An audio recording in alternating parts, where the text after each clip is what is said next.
नमस्कार विद्यार्थी मित्र हो. आजच्या व्हिडिओमध्ये इयत्ता 9वी गणित भाग 1 दुसऱ्या सत्रातलं प्रकरण 4 गुणोत्तर व प्रमाण रेशो अँड प्रपोर्शन या प्रकरणाचा आपण अभ्यास करणार आहोत.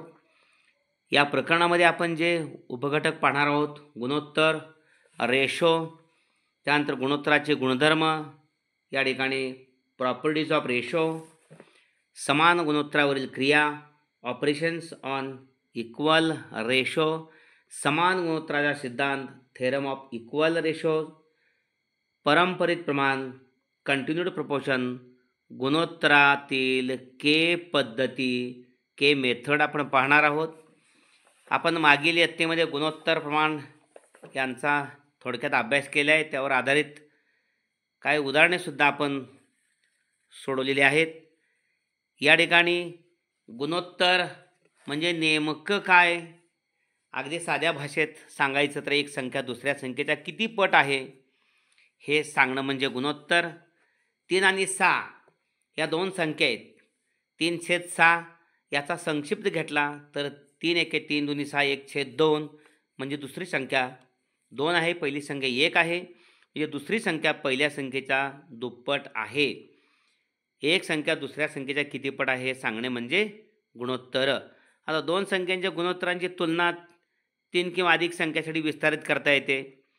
या ठिकाणी उदाहरण दिले, तूप, रवा आणि साखर यांचं प्रमाण एकाच 3:2 आहे. येथे तूप आणि रवा यांचं एकाच 3 आहे आणि रवा आणि साखर यांचं 3:2 आहे. आता या ठिकाणी तूप 1 के म्हणजे 1 के म्हणजे के वाटी, रवा 3 के वाट्या आणि साखर 2 के वाट्या असं आपण मानलं तर या ठिकाणी आपल्या लक्षात येईल की 12 वाट्या रवा असेल तर लाडवासाठी किती वाट्या तूप आणि किती वाट्या साखर लागेल हे काढता येईल. आता 3 के म्हणजे 12, 3 के का तर 3 के रवा आहे, म्हणजेच या ठिकाणी 3 के बरोबर 12, 3 पलीकडे जाऊन 12ला भागिले झालं के बरोबर 4, 2 के बरोबर 8 म्हणजे 4 वाट्या तूप बेचोक 8 आणि या ठिकाणी 8 वाट्या साखर लागेल.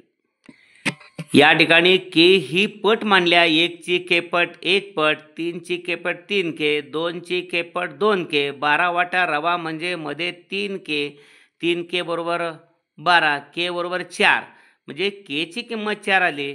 4 ची 1 पट 4, 4 ची 3 पट 12 आणि 4 ची 2 पट 4 दुनी 8 म्हणजे या ठिकाणी तूप 4 वाट्या, रवा 4 12 वाट्या आणि साखर 4 दुनी 8 वाट्या. अशा पद्धतीनं त्या प्रमाणामध्ये समप्रमाण आणि व्यस्त प्रमाण असे दोन भाग आहेत, समप्रमाण आणि व्यस्त प्रमाण.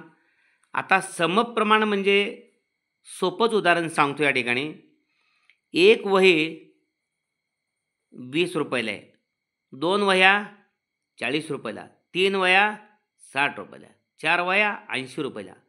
म्हणजे वह्यांची किंमत, वह्यांची संख्या जसजशी वाढेल त्याच प्रमाणात त्याची किंमत वाढते. एका वहीची किंमत 20 रुपये, 2 वह्यांची 20 दुनी 40, 3 वह्यांची 20 दुनी 40, 3 वह्यांची 20 तर 60, 4 वह्यांची 20 चौक 80. आणि मग या ठिकाणी वह्यांची किंमत 20, वह्यांची संख्या या ठिकाणी 1, वह्यांची किंमत 40, वह्यांची संख्या 2, वह्यांची किंमत 60, वह्यांची संख्या 3, वह्यांची किंमत 80, वह्यांची संख्या 4. एका वहीची 20, 2 वह्यांची 40, 3 वह्यांची 60, 4 वह्या 80. मग यांचं गुणोत्तर घेतलं तर 2 न 40ला भागले 20 येते, 3 न 60ला भागले 20 येते, 4 न 80ला भागले 20 येते. नेहमी गुणोत्तर 20 येते. म्हणजे या ठिकाणी भागाकार घेतला आपण तर भागाकार स्थिर येतोय आणि हा भागाकार स्थिर केवळ आणि केवळ फक्त समप्रमाणामध्ये असतो. आणि समप्रमाण समजा x हा yच्या समप्रमाणात बदलत असेल तर x भागिले y हा गुणाकार नेहमी स्थिर असतो, तो k स्थिर आहे. x भागिले y बरोबर k. ओके. आता पेट्रोल 1 लिटर आहे आणि 1 लिटरमध्ये गाडी 10 किलोमीटर जात्या. एका लिटरमध्ये 10 किलोमीटर जात असेल तर 20 लिटरमध्ये 20 आहे 200, 40 लिटरमध्ये 40 आहे 400 किलोमीटर. म्हणजे एक्स भागिले वाय इथे 1/10, 20/200 1/10, 40/400 1/10, म्हणजे एक्स भागिले वाय बरोबर के हा भागाकार स्थिर असतो. म्हणजे गाडीने वापरलेले पेट्रोल लिटरमध्ये आणि तेवढ्या पेट्रोलमध्ये कापलेले अंतर किलोमीटरमध्ये या राशींचे गुणोत्तर स्थिर आहे एक्स भागिले वाय. आणि अशा वेळी त्या दोन राशी समप्रमाणात म्हणजेच या ठिकाणी या दोन राशी समचलनात बदलतात असे म्हणतात. ओके, समचलन किंवा समप्रमाण क्लिअर झालं. त्यानंतर व्यस्त प्रमाण आहे ते या ठिकाणी अतिशय सोप्या भाषेमध्ये आपण समजावून घ्यायचं आहे. एक्स हा वायच्या व्यस्त प्रमाणात बदलतो, म्हणजे वायचा व्यस्त 1/y. एक्स हा वायच्या व्यस्त प्रमाणात बदलतो म्हणजे भागिले वाय आहे तो एक्सला गुणिले आला की एक्स गुणिले वाय बरोबर के स्थिर पद आहे, म्हणजे गुणाकार स्थिर आहे. ओके, समजा एक गाडी ताशी 40 किलोमीटर पर आवर वेग आहे, एका तासाला 40 किलोमीटर, आणि दोन गावामधील अंतर समजा 200 किलोमीटर आहे. मग ताशी 40 किलोमीटर वेगाने गाडी जात असेल तर 200 किलोमीटर जाण्यासाठी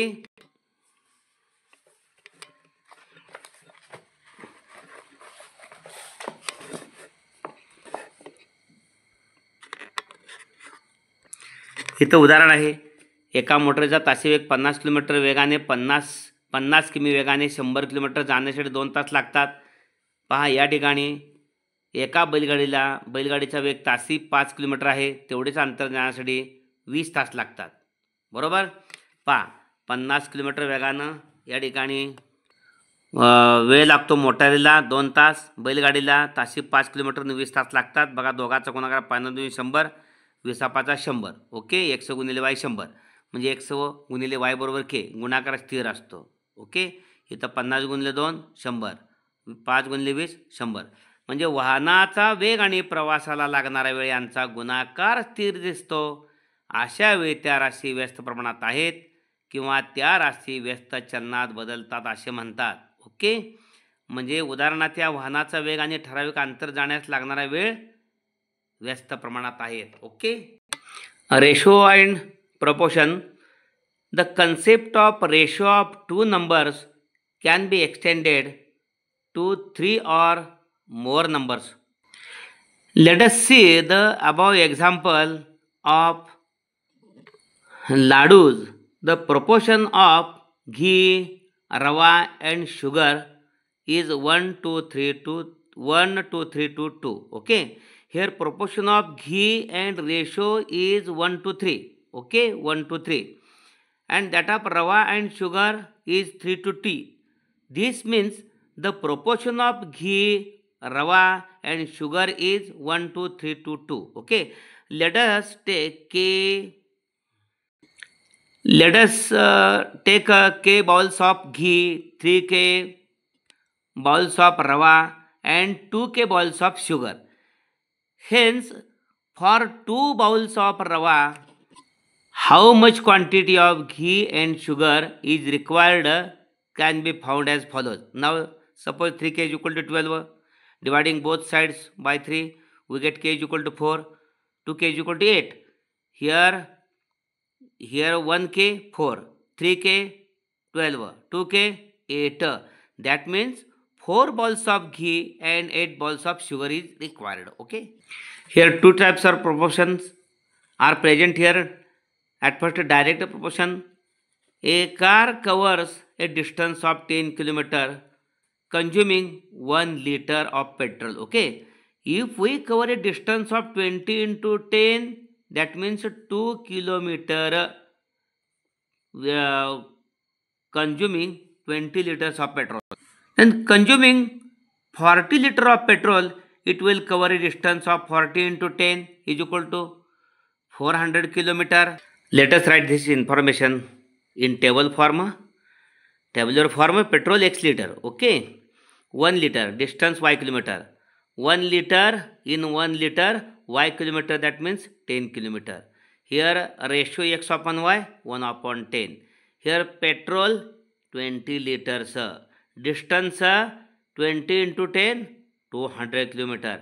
Again x upon y, that means 20 upon 200, 1 upon 10. Here, how many liters petrol? 40 liters. Here, in 1 liter, 10 kilometer. In 40 liter, 40 into 10, 400 kilometer. Again x upon y, 40 upon 400, 1 upon 10. That means here x upon y is equal to k. Okay, here division is equal to constant k. The ratio of consumption of petrol in liter and distance covered by the car in kilometer is constant. In such a case, it is said that the two quantities are in direct proportion or in direct variation. Okay. Then inverse proportion concept. A car taken for 2 hours to cover a distance of 100 km at the speed of 50 km per hour. Okay, a bullock cart travels 5 km in 1 hour to cover a distance of 100 km at the speed of 5 km per hour. The bullock cart takes 20 hours. Okay, 20 into 5, 100. Here 50 into 2, here 100. We know that speed into time is equal to distance. Speed into time is equal to distance. By using the relation, let us put the above information in tabular form. Vehicle, here car, speed per hour, here 50 km, time 2 hours. Okay, 50 into 2, that means x into y, 100. Here bullock cart, speed 5 km per hour, time taken 20 hours.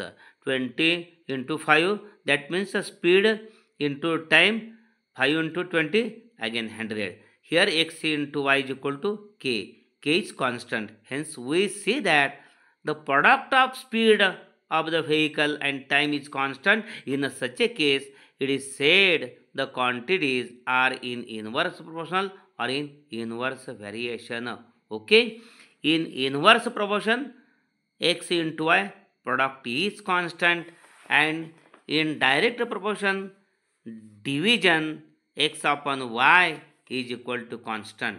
Okay, अशा पद्धतीने हा video जरूर like करा. चॅनलला subscribe केलं नसेल तर जरूर करा. या ठिकाणी बेल आयकॉनच्या पुढे क्लिक करा. काही शंका असेल तर कमेंट बॉक्समध्ये जरूर द्या. धन्यवाद मित्रांनो. या पुढचा भाग आपण पुढील व्हिडिओमध्ये घेणार आहोत. धन्यवाद.